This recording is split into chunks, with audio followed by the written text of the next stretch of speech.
Good morning student. आज की हमारी इस क्लास का टॉपिक है लोक प्रशासन की प्रकृति। ये आपके सेकंड पेपर की फर्स्ट यूनिट से लिया गया है। इसके पहले वाली वीडियो में हम लोक प्रशासन के क्षेत्र के बारे में बात कर चुके हैं। आज हम बात करेंगे लोक प्रशासन की प्रकृति के बारे में। आपको एग्जाम में क्वेश्चन आता है कि लोक प्रशासन की प्रकृति को समझाइए या what is the nature of public administration.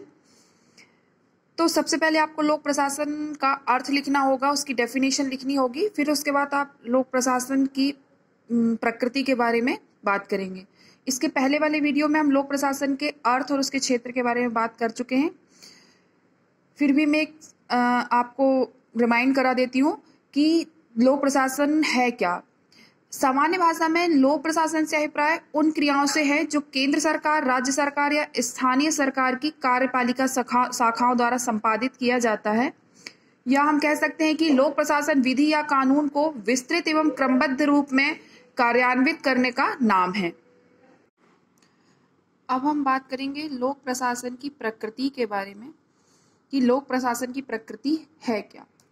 First of all, we have to know that what is the nature of public administration. Is that art or science? सबसे पहले हमको ये जानना होगा कि लोक प्रशासन की प्रकृति कैसी है, क्या वह कला है या विज्ञान है। लोक प्रशासन का प्रयोग दो अर्थों में किया जा सकता है।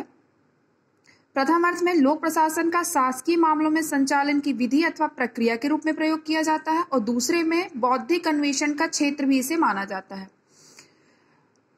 प्रथम रूप में लोक प्रशासन एक प्रक्रिया है तथा दूसरे रूप में वह अध्ययन का विषय है। प्रक्रिया के रूप में लोक प्रशासन निश्चित ही कला है, परंतु प्रश्न अब यह उठता है कि शासकीय मामलों के अध्ययन के विषय के रूप में लोक प्रशासन को विज्ञान की संज्ञा दी जा सकती है। तो ये दो रूप हैं। पहला है कि क्या लोक प्रशासन आर्ट है, मतलब कला है, या लोक प्रशासन विज्ञान है। तो आज हम जिस बिंदु पे बात करने वाले हैं वह है कि लोक प्रशासन कला है। तो क्या लोक प्रशासन कला है, इस विषय पे आज हम बात करेंगे।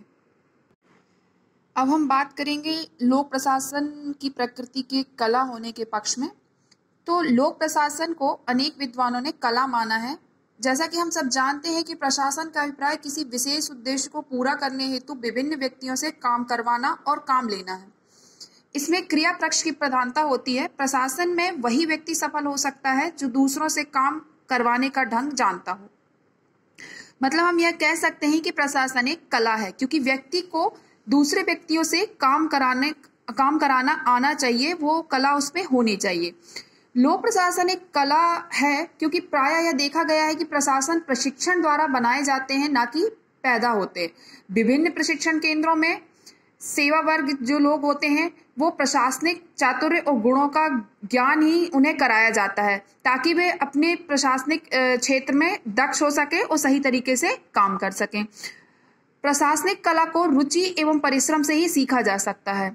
कुछ लोगों की धारणा है कि कला ईश्वर द्वारा प्रदत्त होती है, जन्मजात होती है। यह बात भी सही है, कुछ कलाएं ईश्वर द्वारा प्रदत्त होती हैं या जन्मजात भी होती हैं, परंतु इस मत में थोड़ा सा यह भी है कि अगर वह ईश्वर द्वारा प्रदत्त कला को और सही तरीके से प्रशिक्षण के द्वारा सीखे या करे तो उसमें और ज्यादा निखार लाया जा सकता है। स्वाभाविक प्रतिभा मात्र से कोई व्यक्ति सिद्ध कलाकार नहीं बन जाता। स्वाभाविक प्रतिभा का भी परिष्कार और विकास किया जा सकता है। प्रशासन एक विशेष क्रिया है जिसमें एक विशेष ज्ञान अथवा तकनीकी कौशल की आवश्यकता होती है। अन्य कलाओं की भांति प्रशासन को भी अभ्यास से सीखा जा सकता है। प्रशासनिक कला में निपुण व्यक्ति में कुछ गुणों की जागरूकता होती है। उदाहरण के लिए जैसे धैर्य, नियंत्रण, हस्तांतरण, आदेश की एकता आदि गुणों के अभाव में प्रशासन अपने कर्तव्यों का फलस्वरूप निष्पादन नहीं कर सकता। अच्छे प्रशासन को चलाने के लिए व्यक्ति का कुशल होना आवश्यक है। तो इन आधारों पर हम बोल सकते हैं कि लोक प्रशासन कला है। लोक प्रशासन कला है, इस पक्ष में बहुत सारे तर्क दिए गए हैं, जिनमें से कुछ तर्कों के आधार पर आज हम लोक प्रशासन के कला होने के पक्ष में बात करेंगे। तो सबसे पहला जो बिंदु है वह है सर्वमान्य सिद्धांत। सर्वमान्य सिद्धांत मतलब प्रत्येक कला के कतिपय सर्वमान्य सिद्धांत होते हैं जिन पर वह आधारित होता है। यदि इन सिद्धांतों या नियमों का पालन किया जाए तो कला में कौशल और निपुणता लाई जा सकती है। इसी प्रकार लोक प्रशासन के कुछ सर्वमान्य सिद्धांत है। यदि प्रशासन उनकी उपेक्षा करे तो उसे किसी भी हालत में सफल नहीं बनाया जा सकता। इस दृष्टि से अगर हम माने तो लोक प्रशासन पूर्णतः कला है। मतलब कुछ सिद्धांतों के आधार पर ही लोक प्रशासन का संचालन किया जा सकता है। अगर उन सिद्धांतों की अवहेलना की जाए तो लोक प्रशासन का जो संचालन है वह सही तरीके से नहीं हो सकता। दूसरा बिंदु है अभ्यास की आवश्यकता। हर एक कला का एक विशेष कौशल होता है। उसे हासिल करने के लिए कलाकार को अनुभवी जानकारों से प्रशिक्षण लेना होता है और उसका अभ्यास करना पड़ता है। उसी प्रकार प्रशासन का भी एक विशेष कौशल होता है और अच्छे प्रशासक बनने के लिए प्रशिक्षण, अनुभव और अभ्यास की आवश्यकता होती है।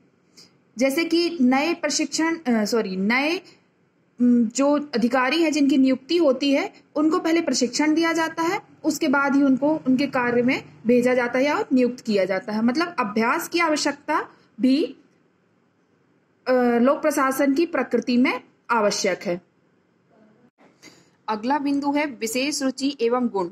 जिस प्रकार किसी भी कला में सफलता प्राप्त करने के लिए विशेष रुचि एवं गुणों की आवश्यकता होती है, उसी प्रकार एक कुशल प्रशासक बनने के लिए भी विशेष रुझान या गुण की आवश्यकता होती है। हम प्राचीन काल से देखते आ रहे हैं या प्राचीन काल से ही अनेक विचारकों ने इस विषय पर अपने विचार दिया है। जैसे कि यूनानी प्रसिद्ध दार्शनिक है प्लेटो, जिन्होंने प्रशासन को एक कला माना है और दार्शनिक राजा में कुछ विशेष गुण होना अनिवार्य बताया है। कौटिल्य ने भी अपने अर्थशास्त्र में इसी बात पर चर्चा की है कि जो प्रशासक है उसमें विशेष गुणों का होना आवश्यक है। मैकियावेली ने भी द प्रिंस नामक अपनी किताब में शासन को एक कला बताया है और शासक की कला का विस्तार पे चर्चा की है। प्रशासकों के लिए आवश्यक विशेष गुणों का होना जरूरी है, क्योंकि जब तक प्रशासक में विशेष रुचि या गुण नहीं होंगे तब तक वह अपनी प्रशासन व्यवस्था को सही तरीके से नहीं चला सकता। अगला जो बिंदु है वह है विकास की प्रक्रिया। विकास की प्रक्रिया की दृष्टि से भी लोक प्रशासन एक कला है। जैसा कि अन्य कलाओं का क्रमिक विकास होता है, उसी प्रकार लोक प्रशासन का भी धीरे धीरे विकास हुआ है और अभी भी हो रहा है। मतलब कि विकास निरंतर चल रहा है, पहले से और अब तक धीरे धीरे उसमें परिवर्तन हो रहा है। लोक प्रशासन को कला मानने के पक्ष में अंतिम जो बिंदु है वह है परिवर्तनशीलता। जिस प्रकार अन्य कलाएं और उनकी प्रक्रिया अथवा पद्धतियां परिवर्तनशील हैं, उनमें समय समय पर परिवर्तन होते रहते हैं, उसी प्रकार लोक प्रशासन की क्रियाएं भी समय और परिस्थितियों के अनुसार परिवर्तित होती रहती हैं। अतः हम ये मान सकते हैं कि लोक प्रशासन एक कला है। ये थे लोक प्रशासन के कला होने के पक्ष में कुछ बिंदु जिनके आधार पर हम बता रहे थे कि लोक प्रशासन कला है। जो विचारक प्रशासन को कला नहीं मानते, उनका कहना है कि प्रशासन की सफलता और असफलता मानवीय वातावरण और परिस्थितियों पर निर्भर करती है। एक प्रशासन उन्हीं तकनीकों से सफल हो जाता है तो दूसरा उन्हीं तकनीकों से असफल भी हो जाता है। सामाजिक और मानवीय पर्यावरण प्रशासन की कार्यकुशलता को उसी प्रकार प्रभावित करता है जिस प्रकार खेल के मैदान पर बदलने पर एक खिलाड़ी अपने कौशल को प्रभावित कर लेता है। किंतु प्रशासन एक कौशल है, प्रत्येक व्यक्ति इस कौशल को हासिल नहीं कर सकता। प्रशिक्षण और अभ्यास के बाद ही उसे उच्चतम कला को ग्रहण किया जा सकता है। सुकरात ने कहा है कि प्रशासन को कला मानते हुए उसके लिए एक विशेष प्रकार का प्रशिक्षण आवश्यक है। उन्होंने यह कहा है कि जब हम अपना जूता ठीक कराने मोची के पास जाते हैं, लकड़ी का सामान ठीक कराने बढ़ई के पास जाते हैं या उन्हें बुलाते हैं, तो राज्य को संचालित करने के लिए कुछ प्रशिक्षित लोगों की आवश्यकता है। सुकरात का यह मानना है कि जब हम डॉक्टर के पास जाते हैं अपना इलाज कराने के लिए और वह हमें ठीक कर देता है, उसी प्रकार जनता बीमार है और उन्हें ठीक करने के लिए प्रशिक्षित लोगों की आवश्यकता है। मतलब संक्षेप में हम कह सकते हैं कि लोक प्रशासन एक कला है, क्योंकि यह सिद्धांतों की अपेक्षा व्यवहार पर ही अधिक बल देता है। अभी हमने लोक प्रशासन की प्रकृति के विषय में केवल एक पक्ष पे बात की है कि लोक प्रशासन कला है। इसका जो अगला पक्ष है कि क्या लोक प्रशासन विज्ञान है, उसके विषय में हम अपने अगले वीडियो पर बात करेंगे। Thank you.